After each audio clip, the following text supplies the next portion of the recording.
Bismillahirrahmanirrahim. Assalamualaikum warahmatullahi taala wabarakatuh. InsyaAllah, saya Izwan Syah bin Abdullah sebagai wakil kumpulan akan membentangkan sebuah perbincangan yang bertajuk golongan LGBT dalam kalangan sosial. Apakah makna LGBT? LGBT merupakan akronim yang merujuk secara berkelompok pada golongan lesbian, gay, bisexual dan transseksual. Golongan ini adalah golongan yang menghadapi kekeliruan identiti.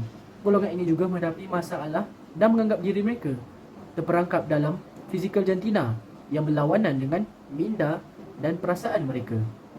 Al-Quran telah menceritakan kisah kaum Nabi Lut AS yang dimusnahkan oleh kemukaan Tuhan kerana penglibatan mereka dalam perbuatan nafsu berahi sesama jantina ini. Di Malaysia, LGBT ini sudah berani untuk menyuarakan pendapat mereka yang bertentangan dengan norma masyarakat. Mereka kelihatannya mengambil kesempatan terhadap hak kebebasan bersuara seperti dijamin oleh perlembagaan, namun atas sebab yang salah. Jadi, dalam perbincangan ini, kita akan membincangkan tentang punca, langkah, kesan, pandangan LGBT dalam kalangan sosial ini. Sekian, terima kasih. Seterusnya, segala sesuatu yang terjadi pasti ada puncanya. Antara punca pertama terjadinya LGBT yang telah dikaji oleh 5 responden dalam jurnal Wacana Sarjana adalah kurang kasih sayang dan sokongan daripada ahli keluarganya. Menurut responden pertama, ahli keluarganya tidak pedulikan dirinya walaupun tahu perkara yang ditimpa.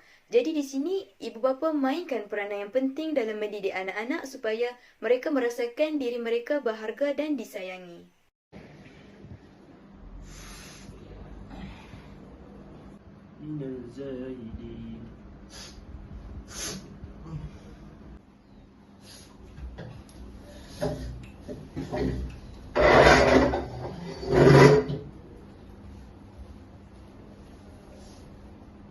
Anta kenapa?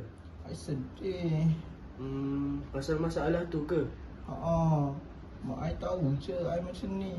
Tapi dia buat tahu-tahu. Masalah LGBT ini juga berpunca daripada personaliti semula jadi seseorang individu tersebut. Berdasarkan dialog yang diperoleh daripada responden, dia mengatakan bahawa dia memiliki sifat lembut sejak kecil lagi, bahkan timbul rasa minat terhadap lelaki lain. Ianya kerana timbulnya jurang hubungan antara bapa dengan anak lelaki kerana bapanya yang terlalu garang menyebabkan anak akan lebih rapat dengan ibu. Oleh yang demikian, anak tersebut akan terikut dengan sifat keperempuanan daripada ibu.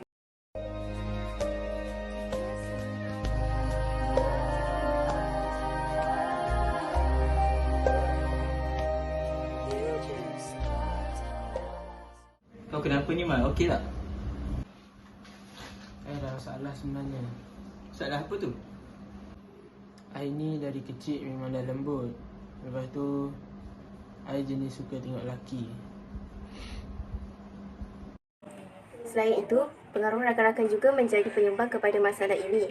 Menurut responden, golongan LGBT ini memperoleh pasangan tersebut daripada sebuah aplikasi GreenDR, iaitu aplikasi jaringan geososial yang dikhususkan untuk golongan LGBT.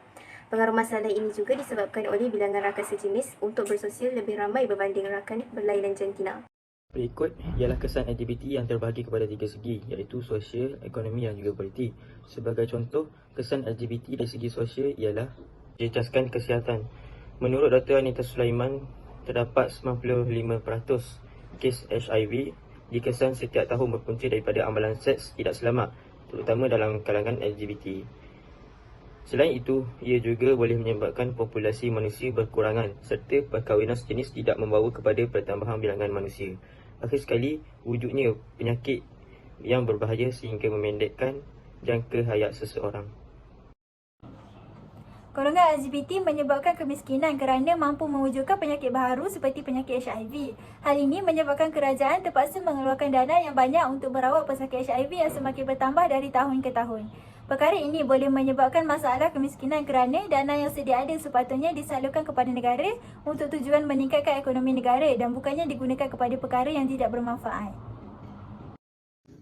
Akhir sekali, kesan LGBT dari segi politik telah membawa imej buruk kepada rakyat kerana ada sebilangan parti politik yang menyokongnya. Jadi, ini telah menunjukkan kegagalan pemimpin dalam mentadbir negara serta akan menyebabkan lebih ramai rakyat memandang enteng akan perbuatan ini.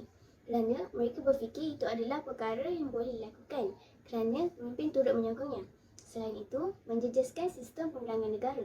Hal ini dikatakan begitu kerana rakyat bebas membuat keputusan yang berjanggahan dengan undang-undang negara tanpa memikir baik buruk dan sistem perundangan negara tidak lagi diendahkan oleh rakyat. seumpama undang-undang mencegah LGBT tidak pernah wujud. Selanjutnya, terdapat 3 elemen dalam langkah yang perlu dilakukan oleh pelbagai pihak, iaitu langkah pertama dari segi individu ialah dengan peranan guru. Guru hendaklah memberi pengetahuan awal kepada pelajar dengan memberi nasihat dan cerminan sosial yang baik kepada pelajar sebagai pendidikan awal tentang jenayah LGBT yang merosakkan masa depan seseorang. Pada masa yang sama, ibu bapa juga harus memeriksa kandungan telefon bimbit setiap anak-anak mereka agar sentiasa peka dengan kegiatan anak-anak dalam media masa. Selain itu, ibu bapa sewajarnya memastikan anak-anak mereka sentiasa dalam keadaan memperingati kewajipan dan larangan yang diperintahkan Allah Subhanahu Wa Taala walau di mana juga mereka berada. Langkah-langkah yang boleh dilakukan oleh masyarakat untuk mencegah kegiatan LGBT dalam kalangan sosial. Yang pertama ialah masyarakat boleh mewujudkan pusat pemulihan LGBT. Apa tu pusat pemulihan LGBT? Pusat pemulihan LGBT ni berperanan sebagai pusat pemulihan kepada individu yang terlibat dengan kegiatan LGBT. Pusat ini menyediakan perkhidmatan pemulihan secara fizikal maupun rohani. Terdapat pelbagai pengisian yang dapat dilakukan dalam pusat pemulihan LGBT ini. Antaranya ialah menyediakan kelas bimbingan agama. Dalam kelas bimbingan agama ni, mereka akan didedahkan kepada ilmu, akidah, ibadah, tauhid, syariah dan sebagainya. Hal ini dapat mendekatkan diri mereka kepada Tuhan. Langkah masyarakat yang kedua ialah mengadakan kempen membantas LGBT. Hal ini dapat memberi pendedahan kepada seluruh masyarakat bahawa perbuatan seorang ini boleh merosakkan peradaban manusia. Contoh kempen ini boleh dilaksanakan ialah dari cara pergi ke rumah. Dengan cara ini kita dapat memudahkan kerana manusia sekarang lebih suka berada di dalam rumah berbanding di luar. Yang perlu diambil oleh kerajaan dari sudut negara ialah dengan mengatakan undang-undang. Akta dan Iknaman Jenayah Syariah perlu dibuat penelitian semula untuk menyekat golongan LGBT dalam mempromosikan atau berperilakuan lesbian dan gay. Dan juga menurut Seksyen 29 Akta Kesalahan Jenayah Syariah Wilayah-Wilayah Persekutuan 1997, pihak polis juga boleh melakukan serbuan dan tangkapan sekiranya terdapat acara atau majlis yang melibatkan golongan LGBT dalam kalangan masyarakat pada masa kini.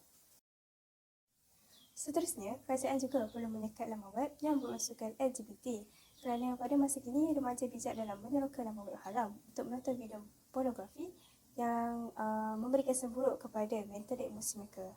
Hal ini mereka akan menganggap jenayah LGBT ini sekadar jenayah biasa yang tidak perlu diambil tindakan berat seperti mana jenayah membunuh, merogol, mencuri dan sebagainya.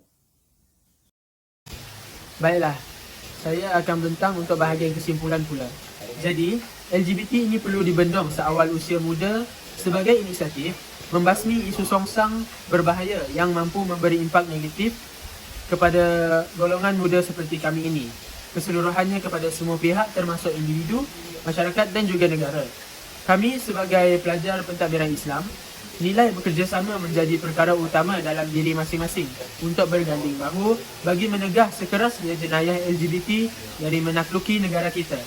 Baiklah, itu sahaja daripada kumpulan kami. Wabillahi taufiq wal hidayah. Wassalamualaikum warahmatullahi wabarakatuh.